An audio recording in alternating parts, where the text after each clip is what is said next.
आज का वीडियो है अपने मन पर काबू कैसे पाएं। चैनल में नए हैं तो सब्सक्राइब कर दीजिए और वीडियो को लाइक कर दीजिए। चलिए वीडियो में आगे बढ़ते हैं। एक बार एक व्यक्ति अपने काम से लौटकर घर आया और साथ में पनीर लाया और अपनी पत्नी से कहा कि आज मेरे लिए बढ़िया पनीर की सब्जी बनाना, क्योंकि आज मैंने बहुत काम किया है और मुझे बहुत ज़्यादा भूख लगी है और मुझे कुछ बहुत अच्छा खाना है।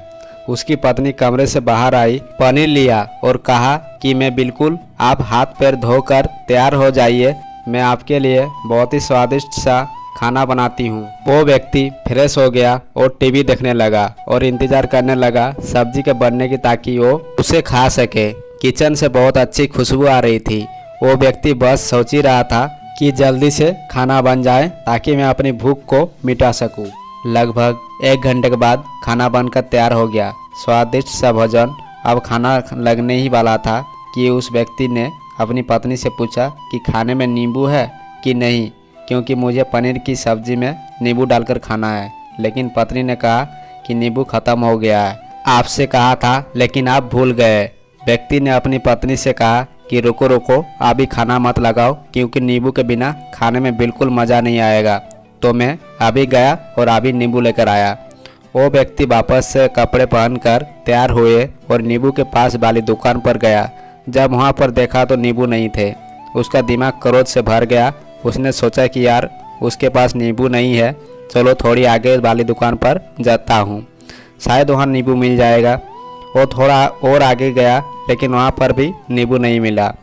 अब उसने सोचा दूर की सब्जी मंडी चला जाता हूँ, वहाँ से नींबू लेकर आऊँगा, क्योंकि नींबू के बिना सब्जी में मज़ा नहीं आएगा। करीबन आधे घंटे के बाद वो करीब के सब्जी मंडी पहुँच गया।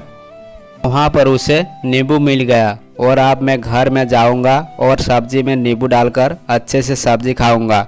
अब वो खुशी खुशी नींबू लेकर घर आया और अपनी पत्नी से कहा कि जल्दी से सब्जी गरम कर दो, रोटी गरम कर दो और नींबू काट, ताकि मैं अच्छे से खाना खा सकूं। अब थाली लगाई गई, सब्जी परोसी गई और नींबू रखी गई। उसके पत्नी सामने ही बैठी थी और वो व्यक्ति थोड़ी देर के लिए कुछ सोच में पड़ गया। उसके बाद उसने नींबू के प्लेट उठाई और दरवाजे से बाहर और फेंक दी और ज़ोर ज़ोर से चिल्लाने लगा, मैं जीत गया, मैं जीत गया। पत्नी ये देखकर घबरा गई, कहीं ये पागल तो नहीं हो गए, इन्होंने सारे के सारे नींबू दरवाजे से बाहर फेंक दिया। और पत्नी ने उस व्यक्ति पर चिल्लाया और कहा कि आप पागल हो गए हो, अभी तो इतनी देर तक नींबू के बारे में पूछ रहे थे और अभी नींबू घर ले आए और खाने बैठ गए तो आपने नींबू को दरवाजे से बाहर फेंक दिया और आप चिल्ला रहे हैं कि मैं जीत गया, मैं जीत गया। पत्नी पूछी, आप किस चीज़ में जीत गए, क्या हुआ?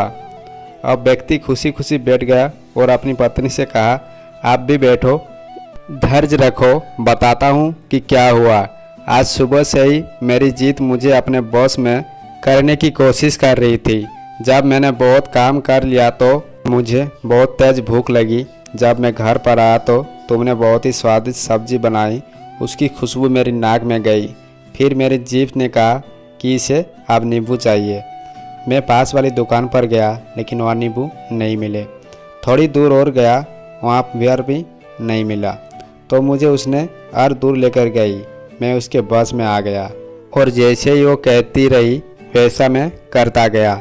अब मैं वैसा ही करता गया जैसा वो मुझसे करवाती गई, लेकिन अंत मैंने विजय प्राप्त कर ली।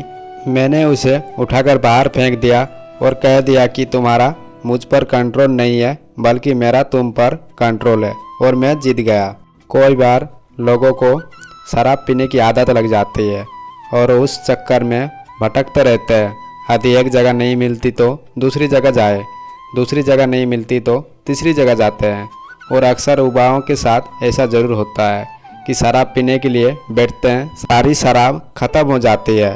उसके बाद एक ना एक व्यक्ति ज़रूर कहता है कि यार और चाहिए के चक्कर में शराब ढूंढने के लिए निकल लेते हैं। देर रात हो जाती है, वो भटकते रहते हैं। एक जगह नहीं मिलती तो दूसरी जगह जाते हैं, दूसरी जगह नहीं मिलती तो तीसरी जगह जाते हैं। अपने समय, पैसे और अपने आप को बर्बाद करते रहते हैं। यदि आपने अपने इंद्रियों पर विजय प्राप्त नहीं किया तो आप भी नींबू को खोज में सिर्फ भटकते ही रहेंगे और हमेशा परेशान रहेंगे। इसलिए अपनी इंद्रियों पर काबू पाइए और अपनी जीवन की खुशी खुशी बिताइए। वीडियो पसंद आया तो प्लीज़ एक सब्सक्राइब कर दीजिए और वीडियो को लाइक कर दीजिए। फिर मिलते हैं एक नए वीडियो के साथ, तब तक के लिए जय हिंद।